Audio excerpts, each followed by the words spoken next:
Hello everyone, मेरा नाम अक्षता अग्रवाल है और मैं क्लिनिकल डाइटिशियन हूँ। आज जो टॉपिक मैं आप लोगों के लिए लेकर आई हूँ वो एक बहुत इंटरेस्टिंग टॉपिक है जिसका नाम है लो कॉस्ट न्यूट्रिशन, यानी कि कम दाम के अंदर ज़्यादा से ज़्यादा पोषण। तो इस वीडियो के अंदर हम दो हिस्सों में इसको डिस्कस करेंगे।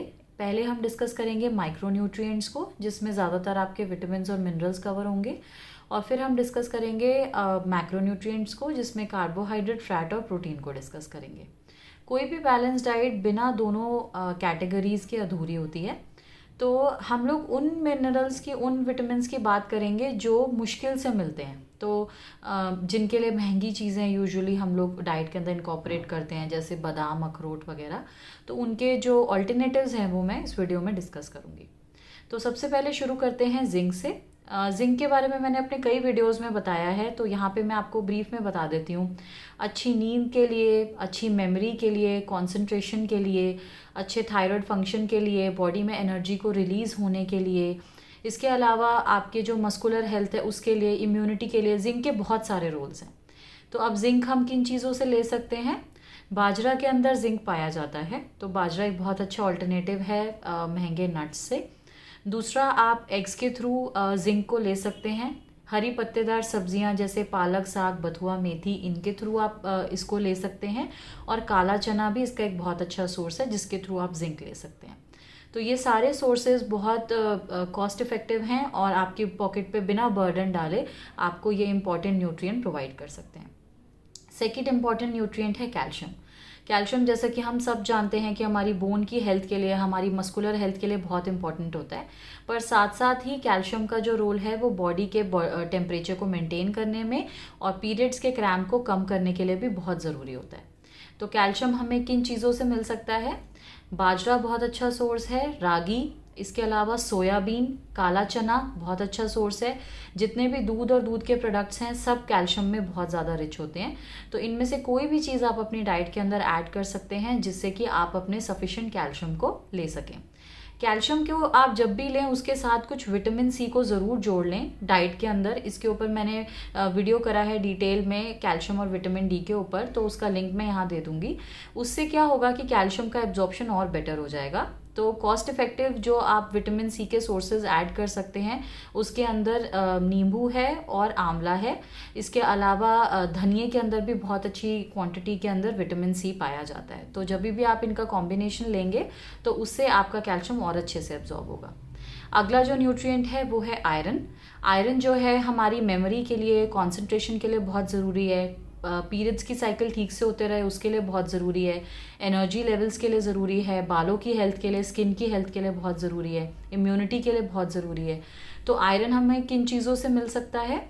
आपका बाजरा, सोयाबीन, रागी और काला चना, ये 4 सोर्सेज तो कांस्टेंट हैं जिनके अंदर ये सारा आयरन जो है वो बहुत अच्छे लेवल्स में प्रेजेंट होता है।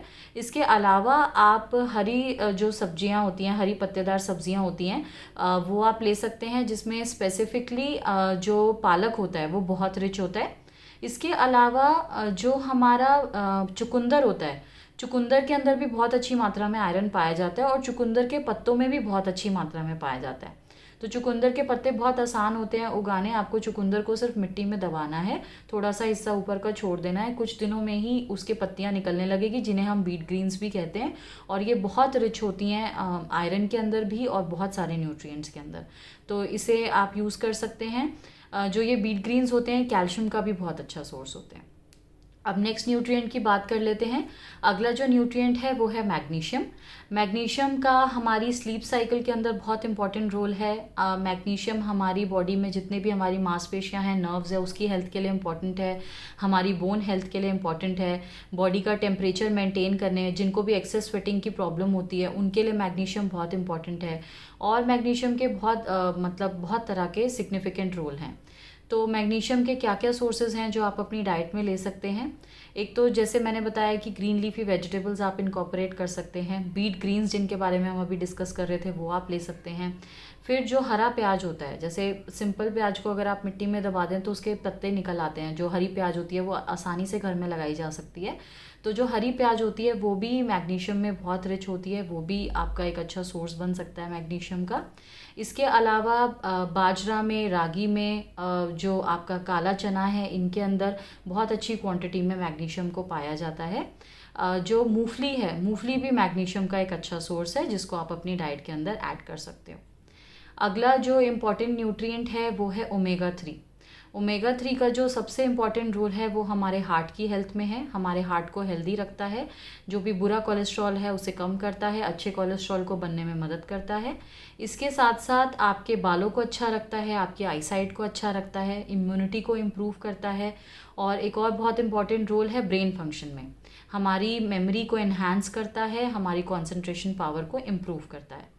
तो जो भी पढ़ाई कर रहे हैं बच्चे, उनके लिए ओमेगा 3 बहुत इंपॉर्टेंट है।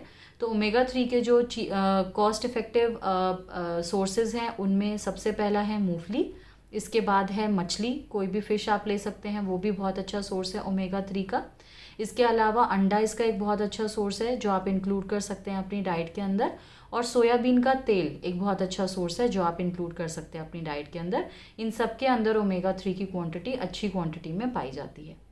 तो ये माइक्रो न्यूट्रिएंट्स के बारे में हमने डिस्कस किया। इसके अलावा एक और माइक्रो न्यूट्रिएंट है जो बहुत इंपॉर्टेंट है, वो है B complex vitamins. B complex में तरह तरह के विटामिन्स हैं, जो किसी का हमारी आईसाइट में रोल है, किसी का हमारे स्टमक के डाइजेशन के अंदर रोल है, किसी का हमारे बालों की हेल्थ में रोल है। तो बी कॉम्प्लेक्स ज़्यादातर हमारी सारे जो हमारा साबुत अनाज है उसमें पाया जाता है, जैसे आपका आटा है, ओट्स है, बाजरा, रागी, ज्वार, इन सब में पाया जाता है। उसके अलावा जितनी भी दालें हैं उनमें भी बी कॉम्प्लेक्स अच्छी मात्रा में पाया जाता है। और मूंगफली भी एक अच्छा सोर्स है अगर आप बी कॉम्प्लेक्स लेना चाहते हैं अपनी डाइट के अंदर। जितने भी हमारे फल और सब्जियां होते हैं उनसे हमारे ज़्यादातर विटामिन और मिनरल्स पूरे हो जाते हैं, और बहुत कम केसेस के अंदर इनकी डेफिशिएंसीज देखी जाती हैं। तो ये कुछ मैंने आपको अनाज के एग्जांपल्स दिए हैं जो आप अपनी डाइट में ऐड कर सकते हैं ताकि इनकी जो भी कमी है वो हम पूरी कर सकें। अब आ जाते हैं हम लोग मैक्रो न्यूट्रिएंट्स के ऊपर, यानी कार्बोहाइड्रेट, फैट और प्रोटीन के ऊपर। तो मैं प्रोटीन से शुरू करूंगी क्योंकि प्रोटीन की जो डेफिशिएंसी है वो बहुत ज़्यादा कॉमन है। तो प्रोटीन के जो लो कॉस्ट सोर्सेज हम लोग ले सकते हैं उसमें सबसे पहला एग्जांपल है सोयाबीन। सोयाबीन जबकि एक ऑयल सीड है लेकिन उसके अंदर दाल के कंपैरिजन में डबल अमाउंट का प्रोटीन होता है। तो अगर आप एक कटोरी दाल खाते हैं और उसमें आपको 7 ग्राम प्रोटीन मिलता है, तो अगर आप सोयाबीन एक कटोरी खाते हैं तो उसमें आपको 14 ग्राम प्रोटीन मिलेगा। तो इसलिए सोयाबीन एक अच्छा सोर्स है प्रोटीन का। दूसरा आप ले सकते हैं दूध और दूध से बनी हुई चीज़ें, वो सब प्रोटीन के अंदर रिच होती हैं। अंडा ले सकते हैं, मछली ले सकते हैं। इसके अलावा अनाज के अंदर अगर हम आ जाते हैं तो बाजरा, काला चना और जो आपका रागी है, ये तीनों बहुत अच्छा सोर्स हैं प्रोटीन का। और जो भी आपकी दालें हैं, जितनी भी साबुत दालें हैं, उनमें प्रोटीन नॉर्मल दालों से कहीं अच्छा होता है। इवन आपका जो सिंपल आटा है जो हम चक्की में आटा पिसवाते हैं गेहूं का, वो भी प्रोटीन का अच्छा सोर्स होता है, पर वो प्रोटीन रिच नहीं होता लेकिन प्रोटीन उसमें प्रेजेंट होता है। तो ये सारी चीज़ें आप अपने प्रोटीन के कंटेंट के लिए ले सकते हैं। दूसरा पीनट्स भी बहुत अच्छा सोर्स है प्रोटीन का अगर आप उसको ऐड करना चाहें तो। दूसरा जो न्यूट्रिएंट है वो है फैट्स। फैट जितने भी आपके, जो भी आप तेल इस्तेमाल करते हैं उनके थ्रू आपको फैट इजीली मिल जाएगा, और इसके साथ साथ ही विटामिन ई भी आपको इजीली मिल जाएगा। तो विटामिन ई का हमारी इम्यूनिटी के अंदर, आईसाइट के अंदर, स्किन केयर में, हेयर केयर में बहुत इंपॉर्टेंट रोल होता है। और ये सारा आपको किसी भी तेल से, चाहे वो सोयाबीन का तेल हो, सरसों का तेल हो, उन सब के अंदर विटामिन ई और फैट्स पाए जाते हैं। इसके अलावा मूंगफली जैसे मैं बता रही थी, तो मूंगफली भी उसका एक बहुत अच्छा सोर्स है, वो भी आप इस्तेमाल कर सकते हैं। आखिरी जो है वो है कार्बोहाइड्रेट। अब कार्बोहाइड्रेट जो है वो हमारी डाइट्स का बेस होता है, मतलब या तो हम चावल खाते हैं या तो हम आटा खाते हैं, तो हमारे को उससे काफ़ी अच्छी क्वांटिटी में कार्बोहाइड्रेट मिल जाते हैं। पर उसके अलावा आप क्या ऐड कर सकते हैं, जैसे अनाज के अंदर ओट्स एक बहुत अच्छा सोर्स है बहुत अच्छा सोर्स है कार्बोहाइड्रेट का भी और प्रोटीन का भी। इसके अलावा आप बनाना ले सकते हैं, केला जो है वो भी एक अच्छा सोर्स है कार्बोहाइड्रेट का। जो गाजरे हैं वो भी बहुत अच्छा सोर्स है कार्बोहाइड्रेट का। बीट रूट बहुत अच्छा सोर्स है। आपकी अरबी, आलू, ये बहुत अच्छे सोर्स हैं कार्बोहाइड्रेट्स के। तो ये सारे जो सोर्सेज हैं ये इंस्टेंटली एनर्जी हमारी बॉडी को प्रोवाइड करते हैं और जो भी हमारी डाइट होती है उसका बेस फॉर्म करते हैं। तो एक छोटी सी टिप मैं यहाँ ये बताना चाहती हूँ कि कई लोग क्या करते हैं कि प्रोटीन की क्वांटिटी ज़्यादा खाते हैं और कार्बोहाइड्रेट की क्वांटिटी कम खाते हैं, क्योंकि जिसको भी अपना वज़न मेंटेन करना है उसको ऐसा लगता है कि कार्बोहाइड्रेट से उसका वज़न बढ़ जाएगा, या जिसको भी अपनी शुगर कंट्रोल करनी है तो उनको लगता है कार्बोहाइड्रेट ज़्यादा खाने से उनकी शुगर बढ़ जाएगी। पर मैं आपको ये बताना चाहती हूँ कि प्रोटीन तभी इस्तेमाल करेगी बॉडी जब आप अपनी डाइट के अंदर सफिशेंट क्वांटिटी में कार्बोहाइड्रेट खा रहे होंगे। अगर कार्बोहाइड्रेट आपकी डाइट के अंदर कम है तो प्रोटीन जो उसका काम है मसल को बनाना, आपके जो भी टिश्यूज़ ब्रेक हो जाते हैं उनको रिपेयर करना, वो उस काम के लिए इस्तेमाल ना होके एनर्जी को रिलीज़ करने के लिए इस्तेमाल होने लगेगा। तो जो भी प्रोटीन आप खा रहे हैं वो पूरा वेस्ट होगा, सिर्फ एनर्जी का एक फ्यूल देने का काम करेगा। उससे अच्छा है कि आप कार्बोहाइड्रेट सफिशिएंट क्वांटिटी में खाइए और उसके साथ प्रोटीन लीजिए, ताकि प्रोटीन अपना काम कर सके और कार्बोहाइड्रेट अपना काम कर सके। कैसे कार्बोहाइड्रेट्स को लेना है इसके ऊपर भी मैंने एक डिटेल में वीडियो करा है, जिससे आपकी शुगर ना बढ़े, वज़न ना बढ़े। तो उसका लिंक मैं यहाँ पे छोड़ दूंगी, आप उसको देख सकते हैं और उस वे में कार्बोहाइड्रेट्स को आप कंज्यूम कर सकते हैं। तो आई होप इस वीडियो से आपको जो भी इंपॉर्टेंट न्यूट्रिएंट्स हैं उनको बिना पॉकेट पे बर्डन डाले आप कैसे ले सकते हैं उसके बारे में नॉलेज मिली होगी। और अगर आपको ये वीडियो पसंद आया हो तो अपने दोस्तों के साथ, अपने कोलीग्स के साथ, अपनी फैमिली के साथ इसको शेयर कीजिए, मेरे चैनल को सब्सक्राइब कीजिए और मैं आपसे अगले वीडियो में मिलूँगी। Thank you.